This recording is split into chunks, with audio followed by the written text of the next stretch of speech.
ஹாய்ங்க, எல்லாம் எப்படி இருக்கீங்க? நல்லா இருப்பீங்கன்னு நம்புகிறேன். இன்றைக்கி நம்ம வீட்டில் ஆட்டுக்குடலில் கிரேவி மாதிரி பண்ணியிருக்கேன். இது ரொம்ப ஈஸியாக செஞ்சுக்கலாம்.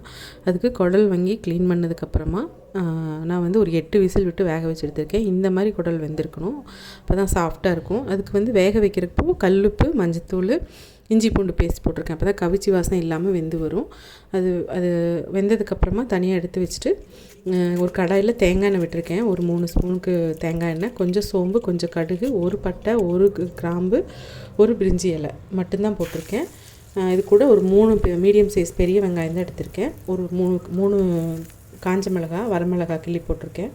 இதெல்லாம் வந்து கொஞ்சம் நல்லா வதங்கிறதுக்காக கொஞ்சம் உப்பு, கல்லுப்பு சேர்த்துருக்கேன். இதெல்லாம் வதங்கட்டும்.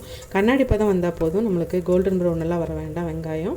அந்த மாதிரி வந்ததுக்கப்புறமா தக்காளி வந்து ஒரு 3 தக்காளி, மீடியம் சைஸ் தக்காளி கட் பண்ணி வச்சுருக்கேன். அதையும் சேர்த்துக்கலாம். இதெல்லாமே நல்லா மசியணும். மசியறதுக்காக கொஞ்சம் மூடி வைக்கிறேன். மூடி வச்சு பார்த்திங்கனாலே தக்காளி எல்லாமே நல்லா வதங்கியிருக்கும். இந்த மாதிரி வதங்கிச்சுன்னா பச்சை வாசமும் போயிடும். நமக்கு வந்து இந்த கிரேவி பக்குவம் கொஞ்சம் நல்லா கிடைக்கும். ஏன்னா நம்ம தேங்காயோ எதுவுமே அரைச்சி விடாமல் பண்ண போகிறோம். அதனால தான் தக்காளியும் நான் 3 எடுத்திருக்கேன். நான் எடுத்துருக்கிறது ஒரு 1/2 கிலோ, கொஞ்சம் கம்மியாக தான் இருக்கும். வாங்கி க்ளீன் பண்ணதுக்கப்புறம் கம்மியாக இருக்குது குடல். அதில் வந்து நமக்கு இதில் நிறைய சத்துக்கள் இருக்கிறனால தான் இது வந்து சேர்த்துறோம். ஏற்கனவே கொஞ்சம் நம்ம வேக வைக்கும்போது ஒரு 2 ஸ்பூனுக்கு இஞ்சி பூண்டு பேஸ்ட் போட்டிருந்தோம். இப்போ வந்து ஒரு 1.5 ஸ்பூனுக்கு இஞ்சி பூண்டு பேஸ்ட் போட்டிருக்கேன். தக்காளி, வெங்காயம் வதங்கினதுக்கப்புறம் இஞ்சி பூண்டு பேஸ்ட்டு சேர்த்துக்கோங்க. அதுக்கப்புறம் ஒரு அரை ஸ்பூனுக்கு மஞ்சத்தூள், ஒரு 2 ஸ்பூனுக்கு நான் காமிச்சிட்ருக்கிற ஸ்பூனில் 2 ஸ்பூனுக்கு கொத்தமல்லி தூள், மல்லித்தூள், 1 ஸ்பூன் ஜீரகத்தூள் போடுறேன். அப்புறம் கொஞ்சமாக ஒரு ஸ்பூனுக்கு, அதே ஸ்பூனில் 1 ஸ்பூனுக்கு கரம் மசாலா தூள். இந்த ஸ்டேஜில் நான் வரமிளகாத்தூள் போடலைங்க. இது மட்டும்தான் இப்போ போட்டு இது நல்லா வதக்குறேன். பச்சை வாசம் போகிற அளவுக்கு வதக்கலாம். சீரகத்தூள், மல்லித்தூள், கரம் மசாலா தூள், மஞ்சத்தூள் மட்டும் போட்டு நம்ம நல்லா எல்லாம் ஒன்றா கலந்து வர மாதிரி வணக்கிக்கலாம். வணக்கினதுக்கப்புறமா பச்சையாக ஒரு 2 கொத்து கருவேப்பிலை வந்து சேர்த்துக்கலாம். இந்த மாதிரி சேர்க்கும்போது அந்த வாசமும் ஒரு சிலருக்கு அந்த குடல் வந்து க்ளீன் பண்ண தெரியாமல் பண்ணி சமைக்கும்போது தான் அந்த கவுச்சி வாசமெல்லாம் இருக்கும். அதனால் இந்த மாதிரி பண்ணிக்கலாம். இப்போ புதினா கொஞ்சம் சேர்த்துக்கலாம். புதினா ஃப்ளேவர் வரும்போது கருவேப்பிலும் பச்சையாக போடும்போது உங்களுக்கு குடலோட ஸ்மெல்லு வந்து பெருசாக இருக்காது, நல்லாவே இருக்கும்.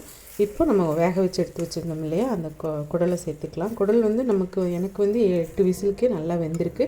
பத்தாவதுக்கு இதுலேயும் நம்ம வேக வைப்போம், அப்போ சரியாக இருக்கும். உங்களுக்கு எப்படி வெந்திருக்கு, வேகலைன்னா திருப்பி ஒரு 2-3 விசில் விட்டு வேக வச்சுக்கோங்க. இப்போ கொஞ்சம் அதுலேயே தண்ணி, நான் மூடி வச்சு வேக வைக்கும்போது கொஞ்சம் தண்ணி விட்டுது. இப்போது மிளகாத்தூள் வந்து வெறும் மிளகாத்தூள் வந்து 1 ஸ்பூனுக்கு, நம்ம வீட்டு காரம் உங்களுக்கு நான் சொல்லியிருக்கேன், அதனால் 1 மிளகாத்தூள் வந்து நல்லா குமிச்சு வச்ச மாதிரி ஒரு ஸ்பூன் போட்டிருக்கேன். ஒரு டம்ளருக்கு தண்ணி ஊற்றிருக்கேன். இதை வந்து மூடி வச்சு இடையில கிளறி எடுத்தோம்னா கொஞ்சம் நேரத்துலேயே வந்து அந்த பக்குவமாக நல்லா பதமாக நல்லா வெந்துடும். ஏன்னா ஏற்கனவே நம்ம வேக வச்சுருப்போம். இப்போ மசாலா பிடிக்கிறதுக்காகத்தான் ஒரு 7லேருந்து 8 நிமிஷத்துக்கு நம்ம வேக வச்சுருப்போம். இப்போ பார்த்திங்கன்னா அந்த கிரேவி பதத்துக்கு வந்துடும். நம்ம தேங்காய் எதுவுமே அரைச்சி ஊற்றாமையே இவ்வளோ சூப்பராக நல்லா வந்துடும். இது சாதத்தோட, பூரிக்கு கூட நல்லாயிருக்கும். இட்லி, தோசை, ரொட்டி எல்லாத்தோடையுமே நம்மளோட டேஸ்ட்டுக்கு பண்ணியிருக்கிறதுனால சூப்பராக வச்சு சாப்பிட்லாம். நான் வந்து கடைசியாக ஒரு ஸ்பூனுக்கு, இந்த ஸ்பூனில் 1 ஸ்பூனுக்கு பெப்பர் தூள், குறுமிளகுத்தூள் போட்டிருக்கேன். இந்த மிளகுத்தூள் வந்து ஒரு டேஸ்ட் வந்து கடைசியாக போடும்போது நல்லாயிருக்கும். கடைசியாக அப்புறம் ஒரு கையளவுக்கு வந்து மல்லி இலை வந்து நல்லா பொடியாக சாப் பண்ணி வச்சுருப்பேன். அதை வந்து நல்லா தூவிக்கலாம். மலைச்சாரல் மாதிரி தூவியாச்சு. இது வந்து இந்த கிரேவி பதத்தில் இன்னுமே சுருளை வதக்குனிங்கன்னா அந்த வறுவல் ரொம்ப இதாகிடும், ட்ரை ஆகி கிடைக்கும். வெறும் வாயில் கூட சும்மா எடுத்து சாப்பிட்றதுக்கெல்லாமே நல்லாயிருக்குங்கிற மாதிரி இருக்கும். இது நான் கொஞ்சம் சாதத்தோடவெல்லாம் பிசைஞ்சு சாப்பிட்ணும், தோசைக்கு வச்சுக்கலாம் அப்படிங்கிற மாதிரி ஒரு கிரேவி பதத்தில் தான் செஞ்சுருக்கேன். ரொம்ப டேஸ்ட்டாக ஈஸியாக செஞ்சிடலாங்க. கண்டிப்பாக ட்ரை பண்ணி பாருங்கள். நம்ம சேனல் பிடிச்சிருந்தா லைக் பண்ணுங்கள், கமெண்ட் பண்ணுங்கள், ஷேர் பண்ணுங்கள். அதே மாதிரி சப்ஸ்கிரைப் பண்ணி பெல் ஐக்கானை கிளிக் பண்ணிட்டு பாருங்கள். அப்போ தான் நான் போடுற வீடியோஸ் உங்களுக்கு தெரிய வரும். ஆளுங்கிற பட்டனை கிளிக் பண்ணிக்கோங்க. அப்போ தான் நான் போடுற எல்லா வீடியோஸும் தெரியும். அந்த பெல் சிம்பிள் மாதிரி இருக்கும், அந்த பட்டனை கிளிக் பண்ணிக்கோங்க. கண்டிப்பாக சப்ஸ்கிரைப் பண்ணிவிட்டு பாருங்கள். உங்களோட சப்போர்ட் எனக்கு ரொம்ப முக்கியங்க. குடல் கிரேவி வந்து சூப்பராக ரெடி ஆயிடுச்சு. இந்த சாதத்தோடு வச்சு சாப்பிட்டுக்கலாம். நீங்களும் இதே மாதிரி ட்ரை பண்ணி பாருங்கள். நாளைக்கு இதை விட வேற ஒரு நல்ல ரெசிபியோடு உங்களை சந்திக்கிறேங்க. Thanks for வாட்சிங்க. டாட்டாங்க.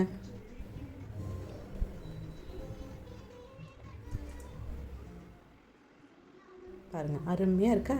சாப்பிட்லாம் வாங்க எல்லோரும். டாட்டா.